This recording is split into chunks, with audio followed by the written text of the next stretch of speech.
तालके इस्लामकोट जे सरहदी ॻोठनि में तूफ़ानी बरसात तबाही मचाए छॾी।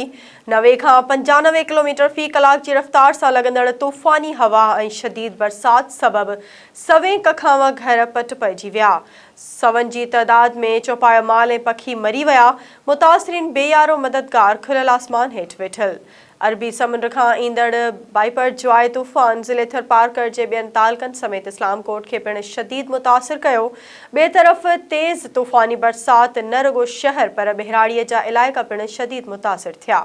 मौसमियात खाते ऐं ॿियनि मुख़्तलिफ़ इदारनि खां हासिल कयल ॼाण मूजिबि बाइपरजॉय तूफ़ान 16 ऐं 17 जून जे विच वारी राति तालके इस्लामकोट जे ॾाखणी पासे वाक़िए बॉर्डर एरिया जे वेझो वारी सरहदी यूसी बहिराड़ी जे ॻोठनि तेरहाड़, टेपारी, बंधणालस, चोणालस, मीरो, छछी, ॾाभणी ऐं ॻाट कपड़ी, यूसी गिरियांछो जे ॻोठनि खारियो, गुलाम शाह, मेहू, लंजो, वरियावी, चपड़ियाल, यूसी मांझठी जे ॻोठनि ॻोलियो, सोजावेरी, जारो नबड़ी, गांगाण, धरम, गोनागिड़ी, ओनड़ी ऐं ॾोंझ समेत ॿियनि केतिरनि ई ॻोठनि खे शदीद तूफ़ानी बरसात पंहिंजी लपेट में आंदो।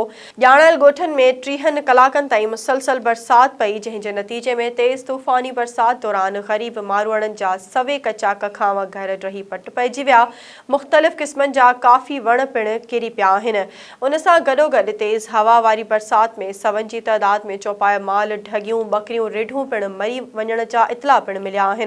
बरसाती पाणी में नदियूं वहण करे चौपायो माल ॿुॾी मरी वियो। ॻोठ ॻाट जे रहवासियुनि अमीर बख्श कपरी, रेहान कपरी, वज़ीर कपरी, मोहसिन कपरी, लुकमान यूनिस, अशरफ सोढो, अशरफ रेहान, सिकंदर कपरी, मौला बख्श कपरी जो 40 खां मथे बकरियूं लुढ़ी मरी वयूं।